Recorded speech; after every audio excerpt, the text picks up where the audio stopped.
Hi there, everybody. Hello, hello. Welcome to Ears to the East, where Neon is really, honestly, totally without any fakery. He's sitting in a racing chair in the middle of quite possibly the most calm street ever. I'm quite amazed by the bravery it takes to sit and set up a chair in the middle of a street. I mean, he could get run over literally at any moment. Yeah, there's like you can't see behind the camera right now, but there's crowds of people watching me. So yeah, let's put on an That, entertaining show. People looking from their cars. He's causing a traffic jam. That's got more of an image. Random Englishman sits on Japanese street. I shall do a podcast here. It's probably not the weirdest thing to happen in Japan. They're taking one look at me and going, "Oh, okay, fair enough. Fair enough." So today we're going to have a little bit of a chin wag. That's the idiom for talking, by the way. A little bit of a chin wag about merchandise, because do you know what? Merchandise is actually a really interesting subject. Merchandise is something that I think we all like to different degrees and different reasons. Now, the first thing is true is that you get some super fans who have like the most incredible merchandise, but I think there's also you get a lot of fans who are like really into something and they're just not merch people. They can be like really into a band, see them all the time, and just never buy merch. It's not like as strictly tied to a level of fandom as I think some people think, but some people just, and plus also depends on your home. I mean, I was kind of homeless for a couple of years. I didn't have anywhere to keep merch, and the minute I get into a place, I got this out. So it's a very mixed thing, but I think everyone, even the person who's not that much into merch, everyone has like some kind of trinket or something from a band they like or a good memory concert. So today, one of the things we're going to talk about is what makes good merch, and me and Neon are hopefully going to have a little rifle and see if we can find any good merch amongst our stuff to maybe fight our cases. I would open by saying, I think Howard, why golf? Because what is more metal than golf? I actually have somebody in my Discord that went and bought the golf balls as well. Sure, but if they play golf, why not? Yeah, they actually said they dabbled in a bit of golf, so they thought, fuck it, why not? I'm going to buy the golf balls. They were golf curious, and then Baby Metal pushed them over the line. Yeah, I mean, if you're into it, although the idea of like putting down the Baby Metal logo and then just smacking it with a 5-iron does make me feel like a bit of a bad fan. I don't know how my fandom would respond to the idea of like smashing the shit out of my favorite band's logo, but that's what they sold it for, so intention's a good one. So I think like probably one of the things that makes, and this actually probably supports that, is one of the things that makes any piece of merchandise good is if it's useful. Something that isn't just sort of sitting around, but something that actually has a day-to-day use. Hats, shirts, the band-maid Psyche design chopsticks. These are things for daily use. What do you think about that? Have you got any good, useful like merch that you use every day? I'm a very, very, very simple man. More so because I'm also a very, very poor man. I'm saying nothing. I've never been one to get like massively into merch. Every time we talk, you've got a band shirt on. Right, okay. Well, that for me, that is the extent of it. I like my hats. I like my shirts. Apart from that, I've never been compelled, even with like the bands I really, really love, to go out and buy these super deluxe albums that cost hundreds of pounds, when I could just put on YouTube and listen to the album. You don't even buy the music. So I don't know. I would say I still buy the music. I just moved on to the digital age with like the rest of the world. Yeah. And I think that's changed it. I think that's changed it. Like if you would have asked me this question literally probably about 10 years ago, the answer would have been completely different. Because as I grew up as a teen, I had all my favorite bands CDs. I moved house and I brought my CDs with me. With the posters and the little lyric books that used to come in them. You used to get the little lyric books and read the lyrics. You always read to see who produced the album. Like, another album I really like. Yeah. They used to get the The little artwork that used to come with it.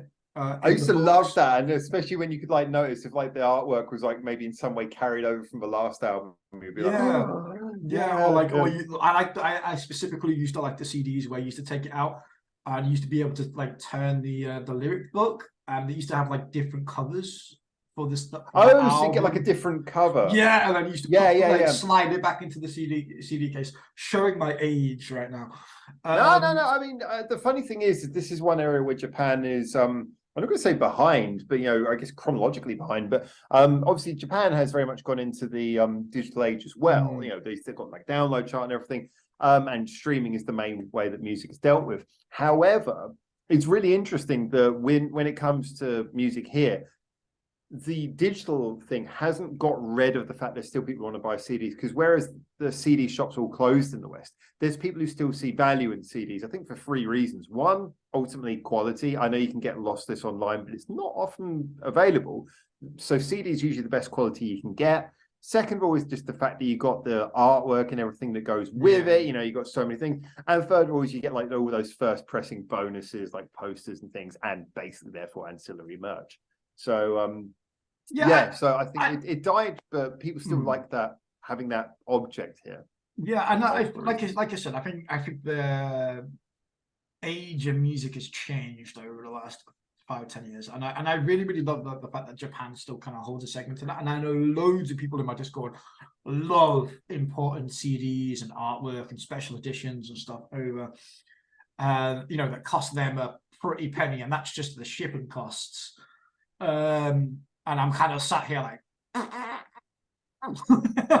not earning that YouTube money yet. Yeah, it's crazy how much it costs. I And mean, it cost. I yeah, used to use CD Japan back in 2003, like 20 years ago, and it cost an arm and a leg then. mm. Compared to now, that was nothing. So I think for me personally, I fall into the category where I'm pretty much now enveloped in like a whole digital world, and that is just not down to CDs as well. That's down to games, comic books, like everything now for me is digital in some kind I of form and easy access. And I think that's just a mainstay of my life. So when I go and see bands now, for me, where I like to spend my money on supporting bands is, like I said, is through the merch store, which I think are now that's a good extraordinarily point. priced. Like you I used to be able think to, that yeah. is the thing, though. So I just want to sort of mention, because you made a really good point there, which is that I think now, in the same way that we've been talking about this archetype of recent, that more money is made through people buying live tickets than it is through people buying music. I think it's also true that more money is made through selling merch. I think buying the actual music, the product of the music, is the thing that makes the least money. Not the least money now. Or Yeah. it's the live ticket experience and it's the merch. I think make more money for the companies and the artists than the music. They don't say that.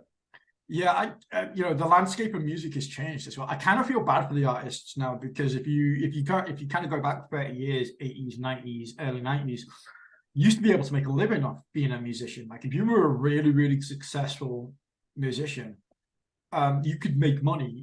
Even a semi-successful musician used to be able to make a shit ton of money. Nowadays, it's a lot harder. You see a lot of bands, especially in like the metal genre, where you stick their music's on I Spotify and they make nothing from I it, and it's. no, I'm going to completely disagree with that. You think? No, I don't think I'm bands make as much as they used to. no, well, look, I'm going to put it this way.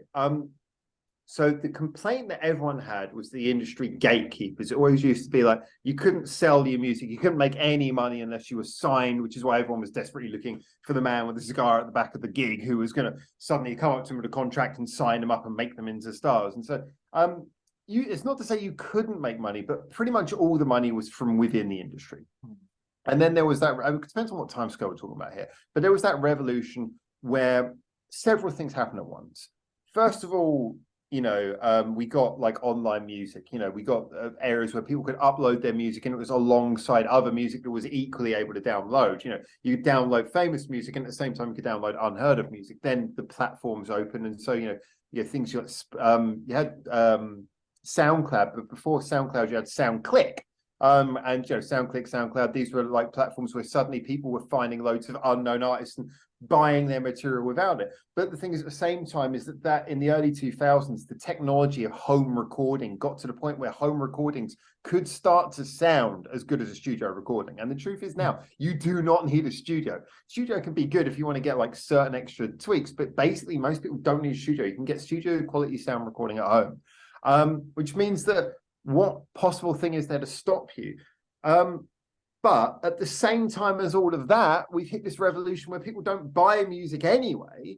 So it all comes down to you make money from gigging, and that's what people do. I think the reason why people say, oh, you can't make money anymore is, in my opinion, just simply because of the fact that, first of all, there's more bands, I think, out there trying to gig. We hear their complaints more because more of them are online, chronically on social media, saying, oh, we don't make any money. There's plenty of artists who weren't making money back in the 90s, but you didn't hear about it. Just like, oh, my friend knows some dropout band. It's not like they weren't on there sharing their social media updates every 5 seconds. So we don't see, we didn't see those bands. They existed then, they exist now. I don't think it's any harder. I think it's easier to make money now. By the way, I know there's things like in the UK, a lot of live venues have closed. I'm talking about, I left the UK 8 years ago, and I know that a lot of stuff has closed in the UK since then. So I can't really respond to that. But I just think we hear these complaints more. And I've said before, there's these people who always, there's that meme that I used to see on Facebook years ago where people would say, oh, we get paid in exposure. We don't need exposure, we need money, I would sort of say to them, is like, you do realize the reason why these venues don't have to pay you is because there's an oversaturation. It's like, because if you don't turn up, they just call another band will do it for free. Or in other words, you've entered an industry where there is so much competition, so many people go after the same prize, that you don't have anything to sell, and that's the problem. It's not the artist's fault, but you can't enter an oversaturated market and then complain that you're not making any money. And I do think that it's still as easy as it's ever been, probably easier to make money. Sorry, I had to jump in on that because that's just my we got Howard's Wall Street description of how the inside economy of fucking bands work. I should have changed into my suit. And my simple point was, I just like to buy the t-shirts. On that note, have you got any interesting t-shirts you want to drag out? Interesting. Not right now. I like I said, I got like a lot of band-maid ones. I got loads of baby metal ones at the minute. I got obviously my Western bands, my Triviums, my Metallicas. For a man who isn't that much into merch, into that much, but that's always the one being a bit. I like to go overboard when I go to like concerts and stuff. So I really like to buy the t-shirts. That's where I soak my money into bands. Is I like to go and watch the band perform, and then I like to go to the merch store, buy the hat, buy the t-shirt, buy the golf balls, like golf. That's the one time they really kind of suck me in, and that's the one time I like loosen the purse strings. I'm like, all right, here we go. And when you're at a venue as well, you just feel much more relaxed about buying stuff. It's the experience of it all. It's being there. It's hyping them. It's buying the merch. I like that. That's the kind of thing. That's the kind of category I fall into. And again, I've never been one to go out and buy a CD for thousands of pounds. Again, for a couple thousands of pounds. Okay, that's a slight exaggeration. Hundreds of pounds. And there's simple reasons to that. One reason, again, I prefer, in a kind of way, a CD on a wall is not going to do anything for me. I like wearing my merch. I like going out with it and stuff. Yeah, it's just easier for me. Needs to be useful. And also, again, money-wise, unfortunately, I'm not really in a position where I can do that most of the time. We're YouTubers. We're poor. Give us money. yeah. Unless we get to like 200,000 subscribers, or we're earning fuck all. Also, Manscaped, seriously, if you're watching this video, call me and Howard. We will promote this shit out here. We need some sponsorship. They're gonna take one look at this video and they're gonna be like, nah, man. If they see our beards, they'll be like, yeah, perfect for Manscaped. They need the product. They need the product. It's hot here. I need those sheath underwear. Hey, sheath. My balls are sticking. Lovely, comfortable cotton one underwear. So feel the air tickle your balls. See, Manscaped, perfect. Anyway. That's not the kind of merch we were supposed to be talking about. So, but yeah, I again, that's where I fall. But that's kind of like just more of just like my lifestyle more than anything else. Would I spend more money if on these special editions and stuff if I could? The answer would be yes. Of course I would. But it's an extravagance. But it's an extravagance, and it's a, I don't know, a guilty pleasure, I want to say. And yeah. I have other interests where my money goes.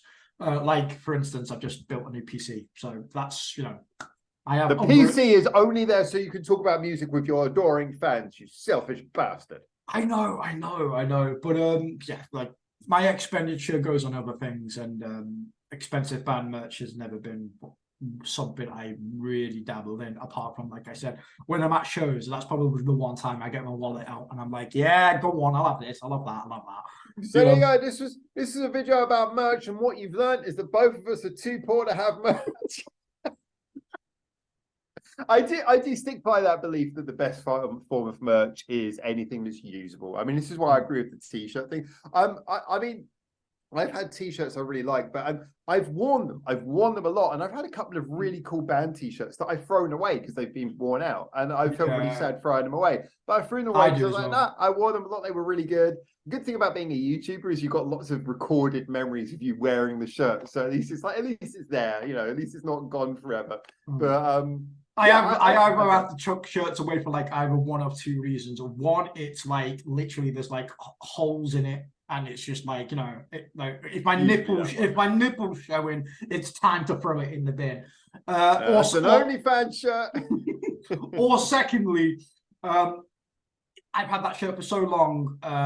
I'm now, you know, getting older. I'm growing, not upwards but outwards, and the shirt's too tight for me to wear anymore, in which case I have to throw it out.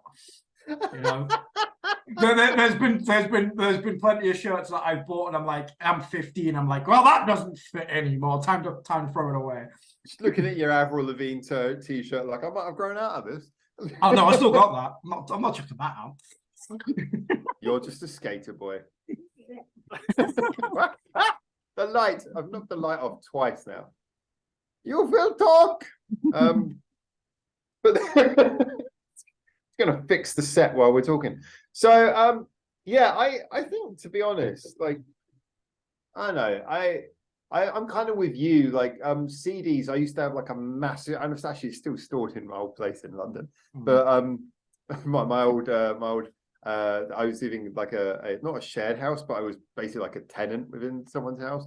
And they just kind of, they didn't rent it out to someone else afterwards, so they just kind of left my stuff in the cupboard there. But I had this huge CD collection, which is apparently still there, with a couple of guitars and everything. And nice. Do you reckon you'll ever go back and claim that one day, or get it sent over? No, I'll get them sent out here. I ain't going back. They'll send it out. But such love for the homeland. Fuck that. But there's nothing more rebellious punk Englishman than a fuck the Royals. Okay, what was that? There's that punk anime punk covers, like anime actresses sing punk covers of like famous old punk songs, and there is one doing like "God Save the Queen," the punk version in an anime voice. God save the Queen. If anyone's followed my Twitch, you've probably seen me like losing my shit over listening to that CD on a regular basis.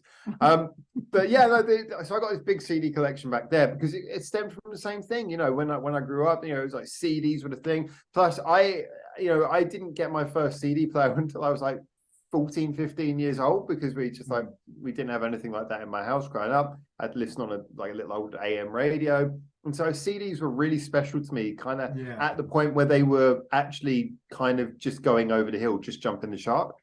And I really bought into it because they were good quality as well, and I like listening to them, and it was great. And I agree, the artwork, I loved it when they came out. You got to see the cool art that came out for each CD. It was just an exciting time, but it is something that's fallen by the wayside. However, I still occasionally, if I really like an album, I want to get the CD, just because just hearing it in CD quality is such a pleasure. But yeah, those are my thoughts. Those are your thoughts as well. Yeah, We've both enjoyed it. let Talk us know about in the comments what you think yeah. about merch and kind of where your Yeah. extent kind of goes. I imagine with this being a Super music fan. channel, we're going to get quite a few people like, Proper like super fan. proper some super fans. Yeah, this is where they all go, "How could we love you?" and "Neon, fuck you. You only buy shirts." What band has the best merch? What's the best merch? What's the What's the merch weirdest merch you've ever bought? I like that's a Yeah. question. Go and answer that. I'd like to see that in the comments. What's the most useless merch you ever bought? And what's the most Useless useful merch. merch? What's the merch you bought where you've just been like, what the fuck am I gonna do with this? Yeah, I want to hear about that. That sounds fun. Anyway, there you go. Those are our thoughts. And until hopefully we see you next time here, remember to keep your ear to the east.